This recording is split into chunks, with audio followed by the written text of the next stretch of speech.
तो hello friends, जितने बच्चे क्लास 12 में पढ़ते हैं हिंदी 2026 बोर्ड परीक्षा का पेपर देने वाले हैं बच्चों, तो आज के इस वीडियो में 5 महत्वपूर्ण पद्यांश लेकर आ चुका है बच्चों। ये तैयार कर लो, 100% बोर्ड में आएंगे जी बच्चों सॉल्यूशन के साथ। जैसे यहाँ पर देखिए पहला पद्यांश है।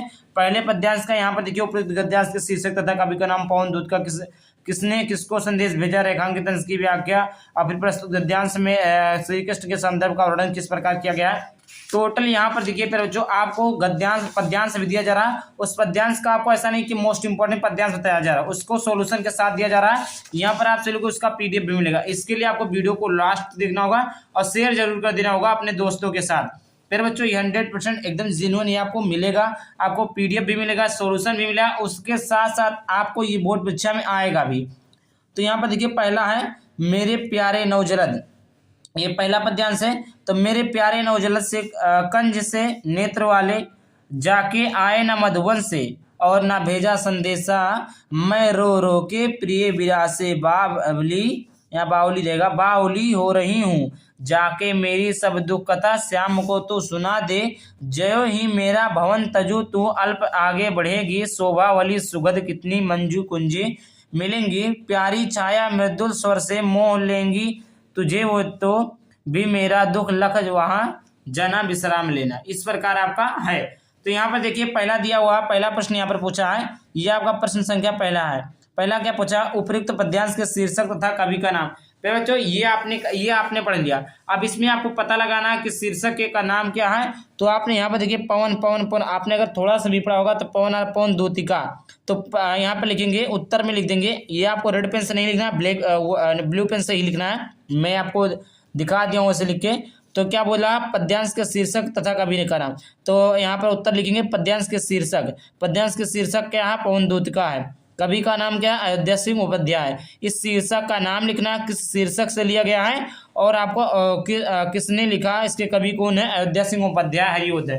अब प्यारे बच्चों अगर इसी में पूछ ले, पहला प्रश्न पूछ ले उपयुक्त पद्यांश का संदर्भ लिखिए, तो आप क्या लिखेंगे, संदर्भ भी आप ऐसे लिख सकते हैं कि प्रस्तुत पद्यांश हमारी पाठ्यपुस्तक हिंदी पद्यखंड में संकलित पवन दूत का शीर्षक से उद्धृत है, जिसके कवि अयोध्या सिंह उपाध्याय हरिओद जी हैं। इस प्रकार आप लिख देंगे, आपको टोटल नंबर मिल जाएगी। ये आपका 2 नंबर का होता है। टोटल जो पद्यांश होता है वो 12 नंबर का एक प्रश्न होता है। एक पद्यांश 12 का नंबर का होता है, एक ही पद्यांश आता है। दूसरा प्रश्न यहाँ पर देखिए क्या पूछा, पवन दूतिका द्वारा किसने किसको संदेश भेजा। मतलब पवन दूतिका जो इसमें कहा, पवन दूतिका ने किसने किसको संदेश भेजा। मतलब पवन दूतिका ने पवन दूतिका में, मतलब ये जो चीजें हैं इसमें किसने किसको संदेश भेजा है। यहाँ पे देखिए कोई किसी को संदेश भेज रहा, तो राधा ने पवन दूतिका द्वारा पवन दूतिका द्वारा कृष्ण को संदेश भेजा। यहाँ पर कृष्ण रहेगा, कृष्ण को संदेश भेजा। यहाँ पे देखिए मेरे प्यारे नवजलद से कंज से नेत्र वाले, जाके आए ना मधुबन से। मतलब इनमें कहने का तात्पर्य है कि मधुबन चले गए, वहां से आए नहीं, तो वहां जो पवन है, जो हवा है, उनसे अपना संदेश भेज रही है। किसके पास भेज रही है, तो कृष्ण जी के पास भेज रही है। कौन भेज रहा, तो राधा जी भेज रही। तो राधा जी पवन दूतिका से कृष्ण के पास संदेश भेज रही हैं। इस प्रकार आपका यहाँ से पूरा का पूरा नंबर मिल जाएगा। आगे बात करते हैं। आगे यहाँ पर है रेखांकित अंश की व्याख्या। यहाँ पर अंश नहीं रहेगा, रेखांकित अंश की व्याख्या कीजिए। तो प्रस्तुत यहाँ पर देखिए रेखांकित हमने नहीं लिखा, तो यहाँ पर पूरा का व्याख्या है। राधिका पवन दूतिका से अपनी दुख का वर्णन करते हुए कहती हैं कि नए मेघों जैसे शोभा से युक्त और कमल के समान नेत्र वाले मेरे प्रिय श्री कृष्ण मथुरा चले गए हैं और अभी तक वापस नहीं आए हैं, ना ही उन्होंने वहां से मेरे लिए कोई संदेश भेजा है।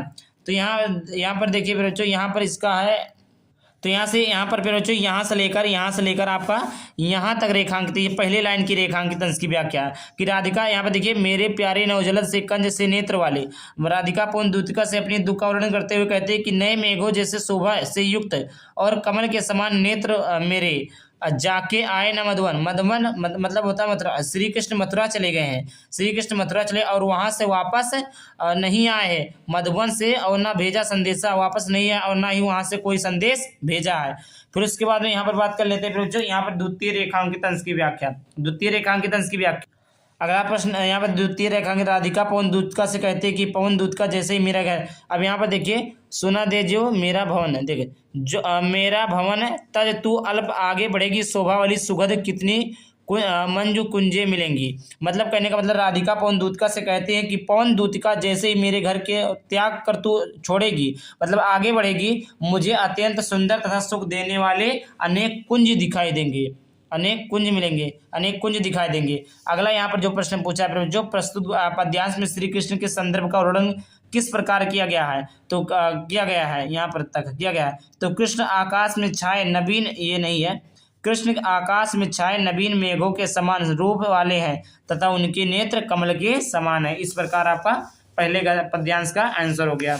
उसके बाद फिर यहाँ पर देखिए दूसरा पद्यांश क्या प्रश्न, दूसरा पद्यांश भी देख लीजिए कि कोई प्यार कुसुम कुमहाला, गेहूं में जो पड़ा हो तो प्यार के चरण पर ला डाला, देना ला डाल देना चाहिए, देना उसी को यो देना, या पवन बतला फूल सी एक वाला मालान हो कमल पंग को चूमना चाहते। उपयुक्त पद्यांश का संदर्भ लिखिए, जो कि अभी हमने बताया कि कभी कभी संदर्भ भी पूछ लेता है।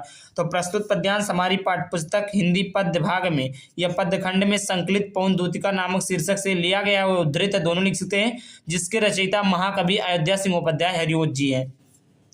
रेखांकित अंश की व्याख्या, यहाँ पर ये आपका हेडिंग है, रेखांकित अंश की व्याख्या। राधा पवन से कहती है कि वह पवन कृष्ण के घर पहुंचकर यदि कोई मुरझाए हुए सुंदर फूल वहां पड़ा मिले तो उसे कृष्ण के चरणों में ला रख देना। इस प्रकार तू उन्हें यह बता देना कि इस फूल के समान विरह में मुरझाई हुई एक राधा आपके कमल के समान कोमल चरणों को चूमना चाहती है, शायद उसे मुरझाए फूल को देखकर उन्हें मेरी याद आ जाए। अब देखिए प्यारे बच्चों, यहाँ पर कहने का मतलब ये है कि जो राधा जी है पवन से कहती है, पवन दूतिका से कहती है कि वहाँ रास्ते में कोई मुरझाया हुआ फूल पड़ा रहेगा तो उसको उठाकर ले जाना, श्री कृष्ण के चरणों में डाल देना और उनसे बता देना जिस प्रकार ये पुष्प मुरझाया हुआ पड़ा है उसी प्रकार राधा भी तुम्हारे यादों में पड़ी है, और उसके हो सकता है इन्हीं फूलों को मुरझाते हुए देखकर उन्हें मेरी याद आ जाए, और शायद उन्हें यही चीज़ यहाँ पर लिखा हुआ। तो यहाँ पर रेखांकित अंश की व्याख्या, कोई प्यारे कुसुम कुमला गेहूं में जो पड़ा हो, मतलब कोई प्यारा सा कुसुम, कोई प्यारा सा फूल रास्ते में पड़ा हो तो प्यारे के चरण पर ले जाकर डाल देना, उसी को ये देना, पवन बतला फूल सी एक वाला मलान हो कमल को चूमना, और शायद उसे मुरझाए फूल को देखकर उन्हें मेरी याद आ जाए। उसके बाद यहाँ पर देखिए प्रस्तुत पद्यांश में राधा अपनी तुलना किससे की है, तो राधा ने अपनी तुलना श्री कृष्ण के पैरों में पड़ी हुई मुरझाए फूलों से की है, जो कि भी मैंने विस्तार में बता दिया है। उसके बाद में अगला यहाँ पर है श्री कृष्ण के कमल चरणों को कौन चूमना चाहते हैं, तो श्री कृष्ण के कमल चरणों को राधा चूमना चाहते हैं।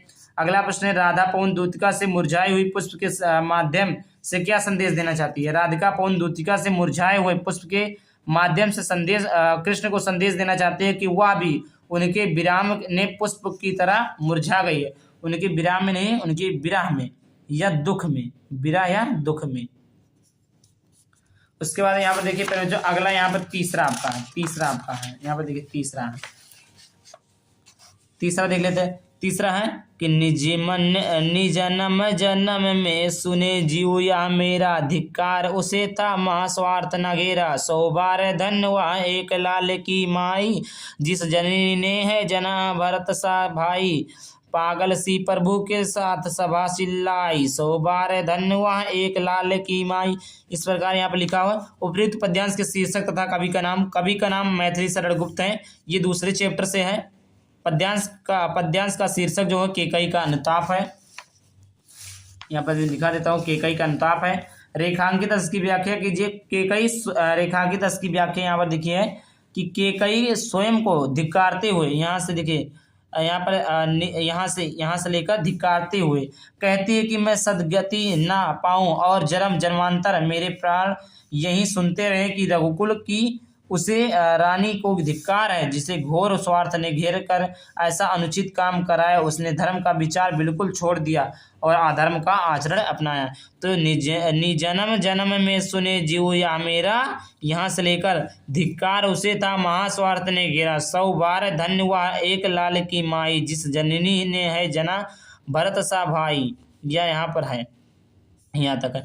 मतलब केकई के कहने का तात्पर्य है कि मैंने धर्म को छोड़कर क्या बोला है, मैं जन्म जन्मांतर तक मेरे प्राण यूं ही सुनते रहे कि रघुकुल की उस रानी को धिक्कार है, मतलब उस रानी धिक्कार है, मतलब अपने आप को कोसती हैं, अपने आप को अनुचित बताती है, अपने आप को गलत बताती है कि जो हमने काम किया है वो गलत है, वो धर्म विरुद्ध है, मोह के चलते, माया के चलते उस काम को हमने किया है, वो चीज़ें अधर्म का आचरण है, अधर्म है। वही चीज़ें यहाँ पर रेखांकित अंश की व्याख्या में लिखा गया।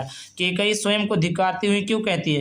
केकई स्वयं को धिक्कारती हुई कहती है कि मैं सगदी ना पाऊँ, मतलब मैं एक अच्छा आचरण, मैं एक अच्छा, मतलब क्या कहते हैं, स्वार्थ, मैं एक अच्छा सगदी, मतलब मैं दुख का भागी बनूं ना पाऊँ, और जन्म जन्मांतर तक, मतलब जन्मों जन्म तक मेरे प्राण यही सुनते रहें कि रघुकुल की रानी ने स्वार्थ ऐसी अनुचित कर्म किए, और जन्म जन्मांतर तक, जन्मों तक, जब तक ये संसार है तब तक लोग उनको कहते रहें कि यह रघुकुल की जो रानी है स्वार्थवश है, अपने स्वार्थ के लिए ऐसा की है। तो अगला है प्रश्न, प्रभु राम के साथ केकई के अपराध का अपमार्जन करते हुए सभा क्या चिल्ला उठी? प्रभु यहाँ पे देखिए चिल्लाई, पागल सी प्रभु के साथ सभा चिल्लाई, 100 बार धन्य हुआ एक लाल की माई। प्रभु राम के साथ केकई के अपराध का अपमार्जन करती हुई सभा चिल्ला उठती है कि भरत जैसे महान धर्मशाला पुत्र को जन्म देने वाली माता धन्य है, सैकड़ों बार धन्य है। अगला प्रश्न यहाँ पर है, केकई के प्रायश्चित के उपरांत श्री राम उनसे क्या कहना चाहते हैं? तो देखिए, केकई के प्रायश्चित के उपरांत, मतलब उनको गलती का अपने आभास हुआ कि उपरांत श्री राम ने उनसे कहते हुए कि तुम अभागिन नहीं हो, वह माता 100 बार धन्य है जिसने भरत जैसे भाई को जन्म दिया है। भरत की माता क्या कहती है, मतलब भरत की माता जो है श्री राम को वनवास भेजी थे, किससे वचन लेकर? अपने स्वामी से, यानी राजा दशरथ से, यानी श्री राम के पिता से। तो वही चीज़ें जब अपने आप को धिक्कारती हैं, केकई को अपने आप पर पछतावा होता है तो श्री राम से माफ़ी मांगती है, अपने पश्चाताप करती है। तो राम ने क्या कहा कि धन्य है ऐसी माई जिन्होंने भरत को जैसे भाई को जन्म दिया। इस प्रकार ये था प्यारे बच्चों तीसरा। इस प्रकार यहाँ पर देखिए चौथा भी है प्यारे बच्चों, यहाँ पर चौथा भी स्क्रीनशॉट ले लेना। इसी प्रकार सबका करना, चौथा है, ये आपका पांचवा है। कहोगे तो मैं इसका पीडीएफ भी दे दूंगा, कमेंट करना पीडीएफ, सारा चीज़ें आपको डिस्क्रिप्शन में मिल जाएगा, कैसे कहाँ पीडीएफ मिलेगा। आई होप वीडियो को लाइक करके चैनल को सब्सक्राइब करना।